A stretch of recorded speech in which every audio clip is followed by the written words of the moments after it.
Good day and welcome back to another Dbz Dokkan battle video. In this video we are going to take a look at the Dragon Ball FighterZ Extreme Z battle stage. So obviously this Extreme Z battle is for the Extreme Z Awakenings of Android 21 and Android 16.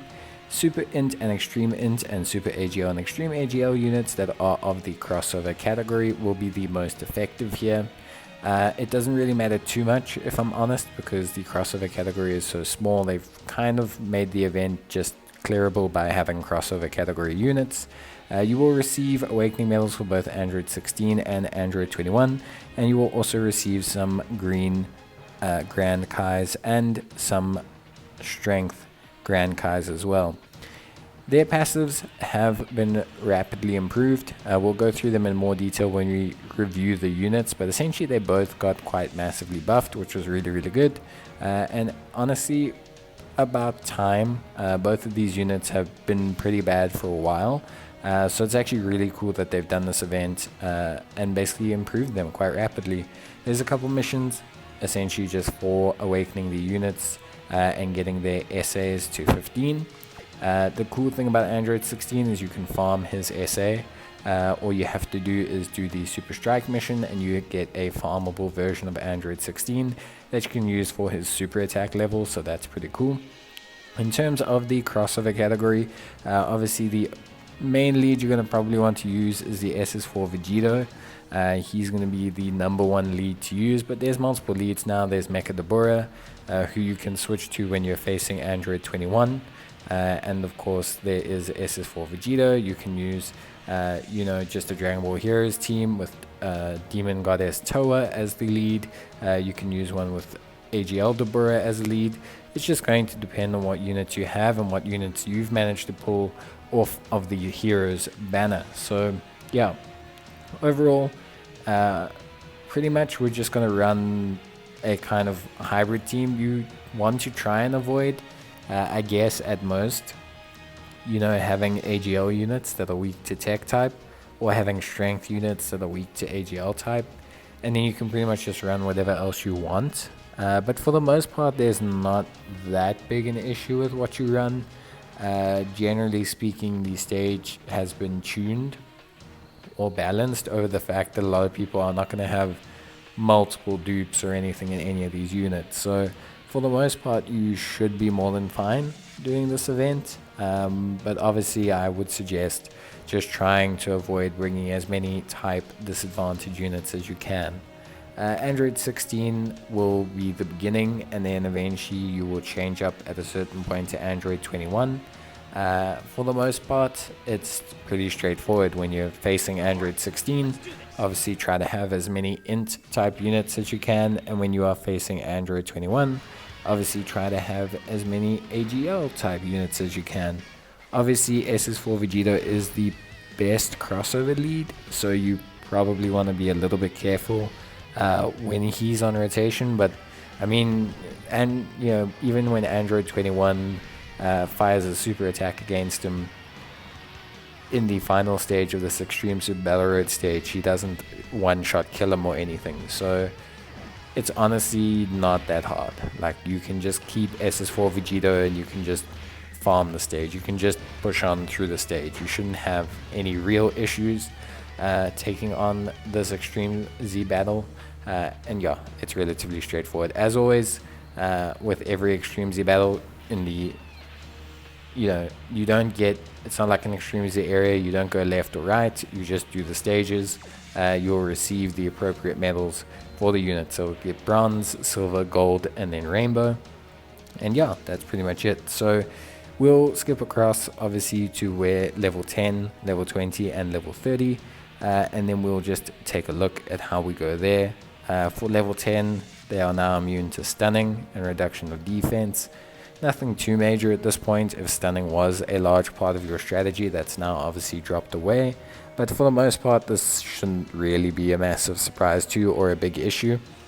This is usually obviously standard for most Extreme Z battles. You'll see we haven't changed the team that much, or at all, really. And obviously that's just because we're not really struggling in any way, shape, or form. Again, just try and avoid having some AGL type units, things like Masked Saiyan, or at least, you know, the Vegeta Masked Saiyan, you probably want to avoid.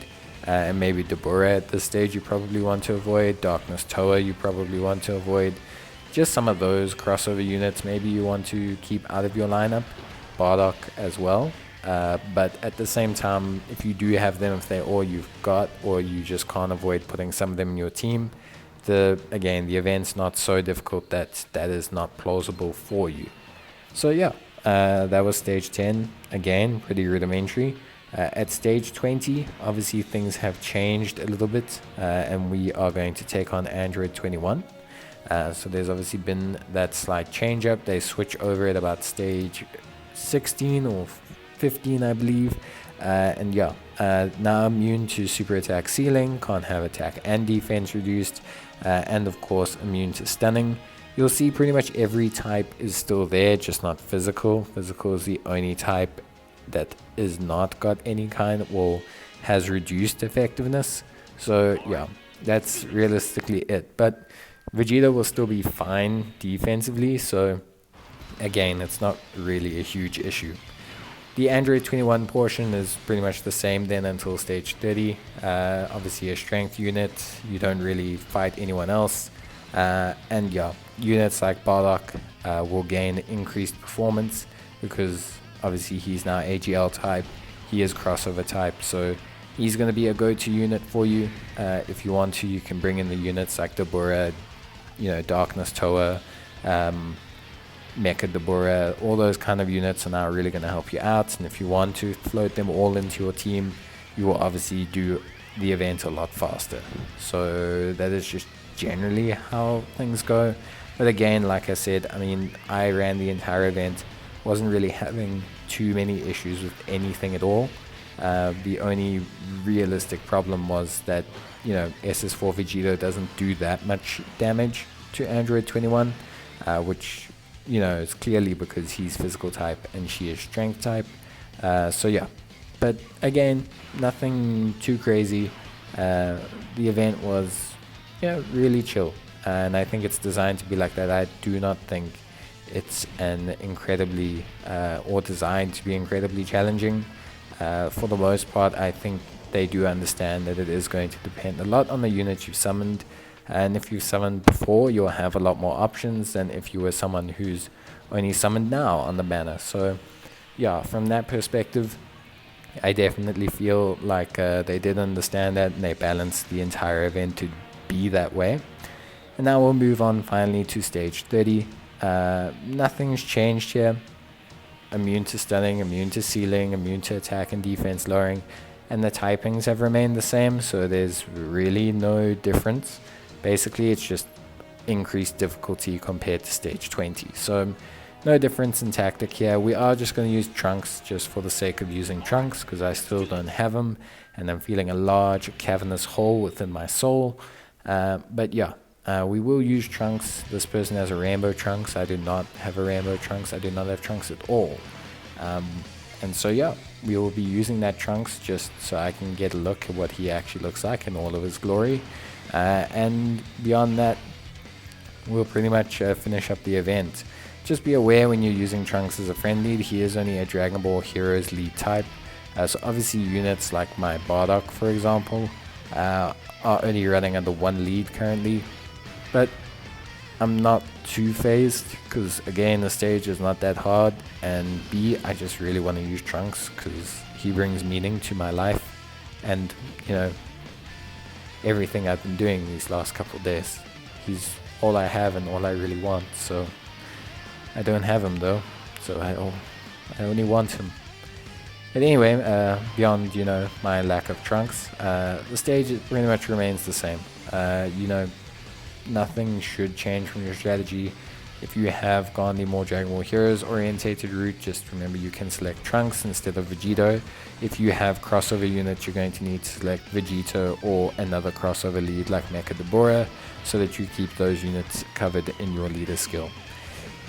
Overall, Android 21's not, you know, tremendously difficult, and I think it's really good that they did easy A these units. So I'm glad they also didn't make it too hard, because I think it would have been pretty hectic or pretty demanding on players to summon enough on this banner alone just to be able to take on this event. So all you really need is probably 3 or 4 units off the current banner to be able to do this event. And if you're that new that you haven't, or maybe you've never summoned before on a hero's banner, then you will get that in at least 2 or 3 multis, because obviously guaranteed featured units. So yeah, realistically you shouldn't have that many problems. So we're gonna finish off Android 21 here. Pretty straightforward, situation. We'll then go and awaken Android 21 and Android 16 to their max levels. Obviously we got a couple more Grand Kais there. You get 5 in total for the tech and for the strength, so enough to get them both to SA 15, which is really good. And yeah, so obviously that final stage, not too hard. You could probably farm this for Zenny, depending on what your Dragon Ball Heroes units are like. So if you've got really strong Dragon Ball Heroes or crossover units, then you could definitely farm this for Zenny. I don't see any issue in doing so. And yeah, but we'll jump across to the units. Just obviously awaken Android 21, do her final step of her awakening. That will also complete the mission, of course. And then we will also do for Android 16 as well. So yeah, that's pretty much it. I think both have pretty good awakenings. I know with Android 21, it essentially just increases her baseline stats, along with also increasing her debuffing ability and a little bit of her health recovery, which is good, because I actually think she's a well designed unit. I think she's really interesting. She's obviously that cross between Martian and Android, and so I do find her quite interesting. Obviously Android 21's from the Dbz FighterZ game. So yeah, she's pretty interesting and unique. And Android 16, this one is actually based on the one from the Dbz FighterZ game, which I don't know if it's canon or not. So I don't know if his backstory is true, but essentially he's actually the son, or modeled after the son, of Dr. Giro, and was built by Android 21 when she was a scientist. It's a bit confusing, but yeah, essentially that's how it both goes. You'll see the missions are completed. The only things we have left are to get their SAS to 15, and we can do that with strike missions for Android 16, and you'll need Kais for Android 21.